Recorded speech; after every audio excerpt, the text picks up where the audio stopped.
ভারতের যে গোয়েন্দা সংস্থা এই এর সাথে এবং ইহুদিদের যে মোসাদের সাথে এদের সাথে ব্যাপক সম্পর্ক।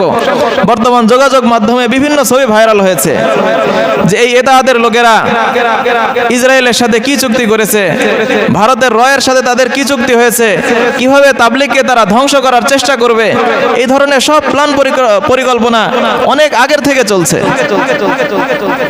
এটা একটা বাস্তবায়ন চলছে, পরিকল্পনা হয়েছে, তাদের দল আলাদা করে দেওয়া হয়েছে এবং তাবলীগকে যেন শেষ করা যায় এজন্য এরা সবচেয়ে বেশি চেষ্টা করে যাচ্ছে। বাংলাদেশের যে আমির বলা হয় যাকে ওয়াসিফুল ইসলাম হলো ডেইলি স্টারের যে সম্পাদক। ডেইলি স্টার মানে আওয়ামী লীগের এবং ভারতের যে প্রচারপত্র যেটা ডেইলি স্টার পত্রিকা, এই পত্রিকার সম্পাদক হলো মাহফুজ আনাম। তো এই মাহফুজ আনামের সম্বন্ধে হলো এই ওয়াসিফুল ইসলাম। এই তাদের আরেকজন নেতা আছে এরতেজা হাসান, সে হলো সাতক্ষীরার আওয়ামী লীগের বর্তমান ভারপ্রাপ্ত সভাপতি। সে কেন্দ্রীয়ভাবে আওয়ামী লীগের বিভিন্ন উপকমিটি, ধর্মীয় উপকমিটি সহ বিভিন্ন উপকমিটিতে তার নাম আছে।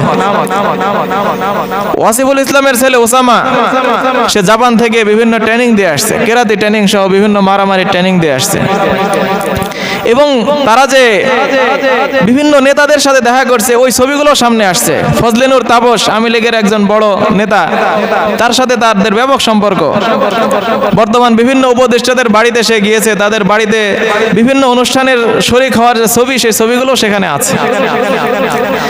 তাহলে আপনারা যদি এতাআতিকে স্বাভাবিক তাবলীগই মনে করেন তাহলে এটা একটা ভুল হবে। বরং আমাদের বিশ্বাস হলো তাবলীগকে ধ্বংস করার জন্য এরা এসেছে। তো আমরা চাই যে এই দলটা শেষ হয়ে যাক।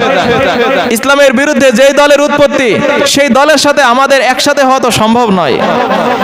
পেশাব আর পানি যদি মনে করে যে আমরা ঐক্যবদ্ধ হয়ে থাকি সম্ভব হবে? সম্ভব হবে না। পেশাব পানি যদি ঐক্যবদ্ধ হয় তাহলে সেই পানি দিয়ে কি ওযু করা যাবে? ওযু করা যাবে না। তো তাবলীগ আর এতাআতি যদি একসাথে হয় তাহলে এর দ্বারা কোনো তাবলীগের কাজ হবে না। তো আমরা চাই যে এই সমস্যার একটা সমাধান হোক।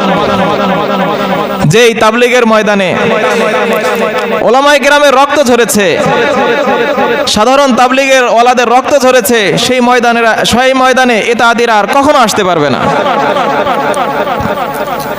একটা নিয়ম আছে যে ব্যক্তি তার মুরিসকে হত্যা করে সে কিন্তু সে মিরাস পায় না। কোন একটা জিনিস পাওয়ার আগেই যে আগে পেতে চায়, একজন ওয়ারিস সে ধারণা করতেছে আমার বাবা এতদিন জীবিত আছে, জীবিত থাকার কারণে তো আমি তার মিরাসটা পাচ্ছি না, যদি হত্যা করে দেয় তাহলে তো তার মিরাসটা সহজেই পাওয়া যাবে। এটা মনে করে কেউ যদি বাবাকে হত্যা করে সে কি মিরাস পাবে? কখনো পাবে না। তাদেরকে কয়েকদিন দেরি করার কথা বলা হয়েছিল, তারা দেরি করবে না, আগেই নিয়ে নিবে। হত্যা করা লাগলে হত্যা করবে, শাস্তি দেওয়া লাগলে শাস্তি দিবে, যত ধরনের উশৃঙ্খলা করার দরকার সব ধরনের উশৃঙ্খলা করবে। তাদের একজন শয়তান নেতা মুআজ বিন নূর, সে এই ঘোষণা দিয়েছিল 1 মাস আগে যে কিভাবে ময়দান দখল করতে হয় এটা তার জানা আছে। তো কিভাবে জানা আছে সেই ঘটনাটা সে দেখিয়ে দিয়েছে, কিভাবে অস্ত্রের মাধ্যমে মানুষের উপর আঘাত করতে হয়, মানুষকে হত্যা করে দিতে হয়। শত শত ওলামায়ে কেরাম তাবলীগের সাধারণ সাথীরা তারা এখন হাসপাতালে শুয়ে আছে। তাদের কারো পেট কেটে গেছে, কারো বুকের ভিতরে তারা অস্ত্র দিয়ে আঘাত করেছে, কারো দাঁত ভেঙে গেছে, দাঁতের উপরে আঘাত করা হয়েছে, কারো কপাল ফেটে গেছে, কপালের উপর আঘাত করা হয়েছে। এত দুর্নীতি, এত দুষ্টামি করতে হবে শুধু একটা সাধারণ ময়দান দখলের জন্য? তাহলে বোঝা যায় তারা এই সাধারণ ময়দান দখলের জন্য আসেনি, তারা শুধু একটা মসজিদ দখলের জন্য আসেনি, বরং তাদের সম্পূর্ণ চেষ্টা হলো এই তাবলীগকে ধ্বংস করার জন্য। এই জন্য বর্তমান তাদেরই বিভিন্ন মহল থেকে কথা আসছে যে এই তাবলীগ নিয়ে এত সমস্যা, তাহলে তাবলীগকে বন্ধ করে দেওয়া হোক, বাংলাদেশে তাবলীগ নিষিদ্ধ করা হোক। কারো যদি মাথা ব্যথা হয়, মাথায় প্রচন্ড ব্যথা, তাহলে বলতে হবে মাথা নিয়ে যদি এত ব্যথা, তাহলে মাথা কেটে ফেলে দেওয়া হোক, এটা কেউ বলবে? পায়ে বিভিন্ন ধরনের রোগ তৈরি হয়েছে, তো কেউ তো বলবে না পায়ে এত রোগ, তাহলে পাটা কেটে ফেলে দাও, পা না থাকলে কি আমরা চলতে পারবো না? ব্যান্ডেজ করে আরেকটা পা দিয়ে তো চলা যায়, কিন্তু এটা তো কেউ বলবে না। তো সেই হিসাবে আমরা বলতে চাই যে বর্তমানে যে সমস্যা, এই সমস্যার মূল কোথায় এটা বুঝতে হবে।